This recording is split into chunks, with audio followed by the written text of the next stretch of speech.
Recently, an archaeologist named Flint Dibble went on the Joe Rogan podcast to debate author and journalist Graham Hancock, who has become world famous for his theory that during the last ice age there was an advanced, globe-spanning civilization that was destroyed in a huge cataclysm. So Atlantis, basically, which is something we've talked about once or twice on this channel before.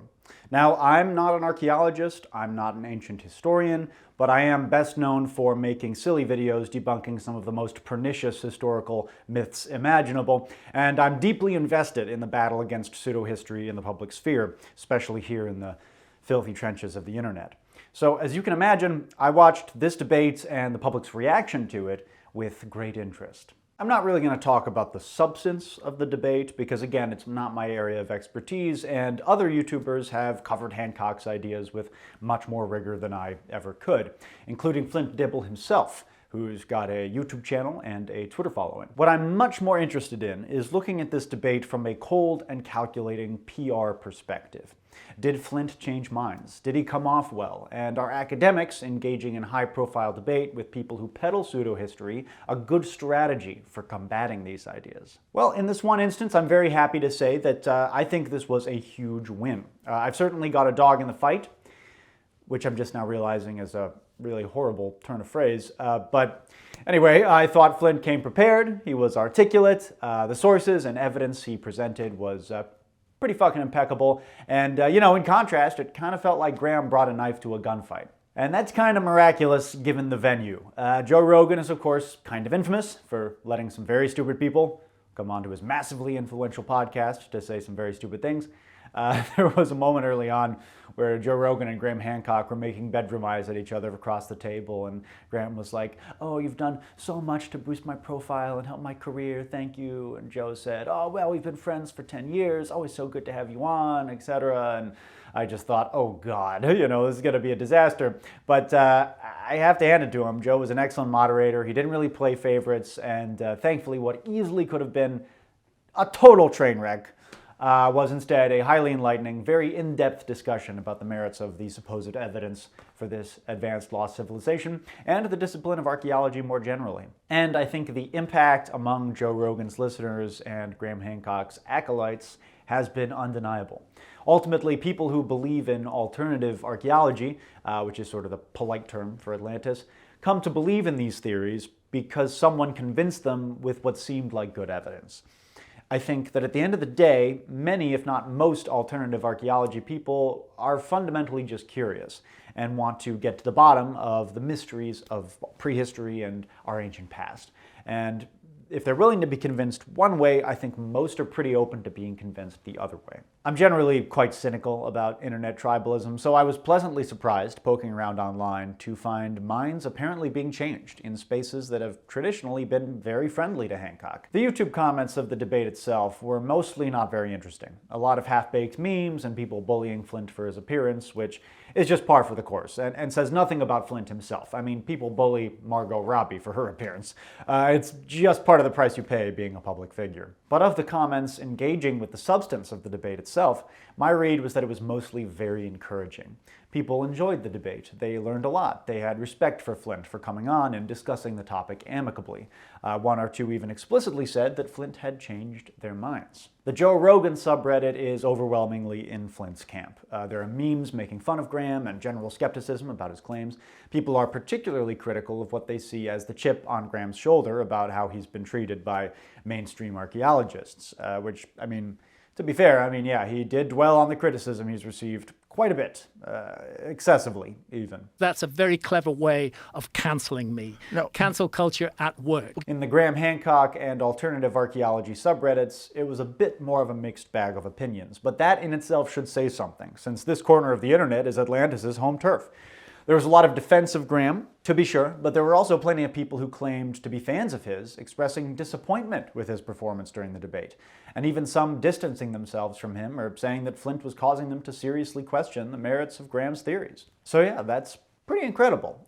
Obviously, an afternoon spent browsing comment sections is not a great data set or whatever, but and only time will tell if this debate will actually put a major dent in Graham's reputation or whether everyone will have just forgotten about it in a week or two. But in my opinion, I think Flint gave pseudohistory a pretty gnarly black eye here, And that's worth celebrating. Flint, you absolutely fucking crushed it, man. But of course, something like 80% of human communication is nonverbal, and people vote for presidents based more on their height and facial symmetry than they do on their policies and promises. So let's talk about how each of our debaters came off, just in the most shallow, surface level way possible, which unfortunately matters. What I immediately noticed watching this on Joe Rogan's YouTube channel was two comfortable, confident celebrities, well accustomed to the spotlight, feeling relaxed in a familiar environment, and one bookish archaeologist plucked from a modest, scholarly life of relative anonymity and tossed onto one of the biggest stages on planet Earth, weighted down with the responsibility of speaking for his entire academic community. I think Flint's nervousness was pretty palpable throughout this debate, which to your average Joe comes across as a lack of confidence. And look, I'd be shitting my pants too. I'm very comfortable with public speaking. I've got a lot of experience being on camera. And if that was me, I probably would have crashed and fucking burned. If I was on the biggest podcast in the world under that kind of pressure, forget about it. Again, Flint did a phenomenal job. This is not, his fault. But Graham Hancock is super famous, right? He's been on Joe Rogan a million times. To him, this is nothing. But to Flint, this is his 15 minutes of fame, and he knows it. It's very clear that this appearance was a very big deal to him. Watching it, I got the sense that Flint knows that this is a very high-risk thing that he's doing. A single misstep, a single factual error, a single faux pas, and suddenly the headline is, archaeologist eats shit. Hancock vindicated. So all that pressure, right? It manifests itself in body language. Flint didn't really look Graham in the eye that much. His muscles were pretty stiff. He talked quickly and loudly. When he laughed, it was maybe 1 or 2 decibels higher than the joke called for it to be. Just classic signs of stage fright and nervousness that you or I or anybody not super famous would do in that exact same situation. But, again, looking at this from a very cold and calculating perspective, body language does affect public perception, far more than the actual points that either of these men actually made. And while I've always encouraged academics to do more public outreach and to start YouTube channels and stuff like that, I do just want to point out that people with doctorates who spend most of their time researching or translating or cataloging or whatever may lack the public speaking skills needed to effectively communicate their expertise and their research. Debate is theater, and the skill set needed to be a good communicator is much closer to that of an actor than a scholar. Flint did about as well as could be expected for someone without, as far as I'm aware, public speaking training. But generally, I would caution academics against making confrontational public appearances like this without putting some serious hours in at Toastmasters, or some equivalent. Honestly, I think if Graham had remained poised and calm throughout the podcast, then Flint's nervousness would have been a lot more apparent in contrast, and people would be saying that Graham won the debate. But thankfully, Graham's performance was really fucking erratic. He was highly confrontational, he was petty, ungracious, and just seemed irritated for the vast majority of the conversation. And I'm not nearly as famous as Graham Hancock, but one thing I've learned with my little platform is you just never fucking do that. Even if it would be completely justified to get personal or call somebody out for their bullshit, 9 times out of 10, all shit slinging accomplishes is it just makes you look like an asshole. That said, there was one part where Graham was confrontational and upset that has clearly resonated with people, and I've seen a lot of folks talking about it. Coincidentally, it also touches on my own coverage of Atlantis and related theories on this channel. Flint Dibble says Hancock's claims reinforce white supremacist ideas, stripping indigenous people of their rich heritage, and instead giving credit to aliens or white people. Actually, I've never... Did you really say that?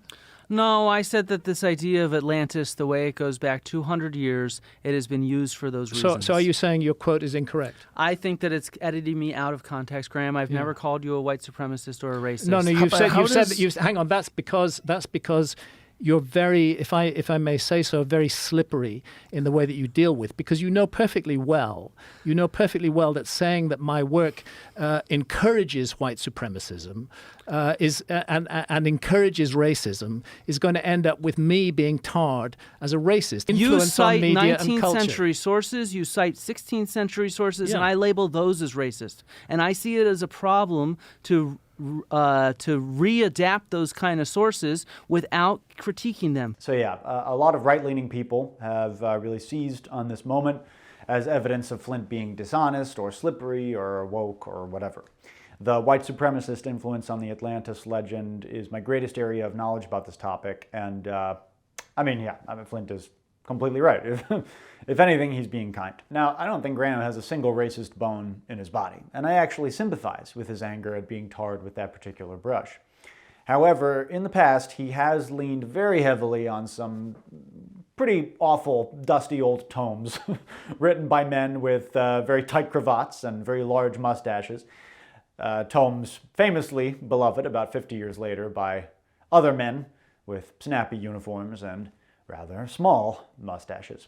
And if we're being brutally honest, Graham's sort of shroomy, Terence McKenna-y, crunchy granola romantic idea about indigenous shamanism comes across as a little patronizing to some of the cultures that he studies. But the crux of this whole reinforcing white supremacy thing is that Graham's theory of the lost Ice Age civilization is very much ideologically descended from this sort of central idea conceived by European colonizers when they saw indigenous monuments for the first time. This thought that many of them had, which was, no way these heathens could have possibly built this amazing thing. It must have been someone else. Clearly, that delicate distinction has been largely lost on people who have been attacking Flint for this particular point far more than any other point that he made. I think there's a couple lessons we could potentially take from this. The first is that maybe it's bad PR to point out the socially problematic aspects of pseudo-historical ideas, unless it's completely unavoidable, as with stuff like Holocaust denial or the lost cause. By saying Atlantis is racist, as I have many times, perhaps we're drawing a battle line in the culture war that will turn people off who might otherwise be open to our ideas. That said, in the battle against pseudo-history, those lines have very much already been drawn. Most academics are in the center or they're left-leaning, and many, if not most, alternative archaeology believers are either right-leaning or crunchy granola conspiracy theorist hippies. I think we're kind of kidding ourselves if we don't recognize that this battle is just a small theater of a much larger political clash over history and memory, and between expertise and anti-intellectualism. And it kind of seemed like Graham was trying to leverage that a bit when he said stuff like this. Cancel culture at work. Going back to the performances of our debaters here, overall I think Graham came off very, very badly. He's famous, he's charismatic, he's in friendly territory. This should have been easy for him, but he really dropped the ball in my opinion. The result is, I think, a clear win for Flint. But I think it would be a mistake for other historians, scientists, or even most history and science communicators to look at this one win and think that it's generally a good idea to publicly debate pseudo-historians. A public debate is a high-risk, high-reward strategy. This was a win, and I'm happy about it, but let's not pretend that this is usually how these types of events go. Most debates like this are total fucking train wrecks. Let's be real here.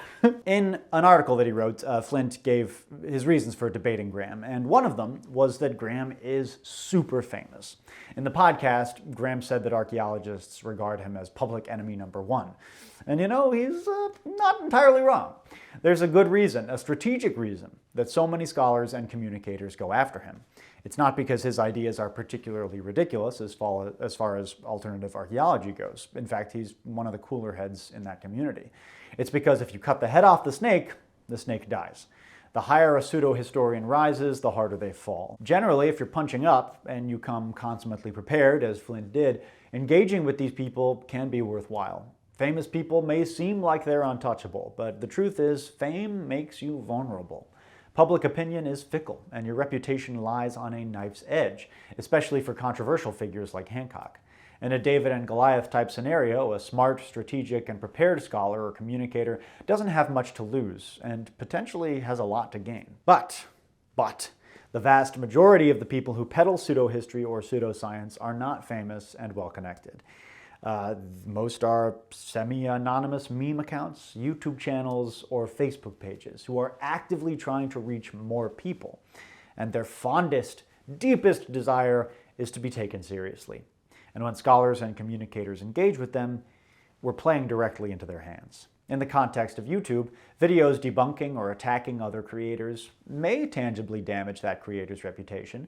A recent example you could point to is that H-Bomber guy plagiarism video, which I didn't watch, but as I understand it, basically destroyed somebody's entire career. But I would posit that this is actually a quite rare occurrence.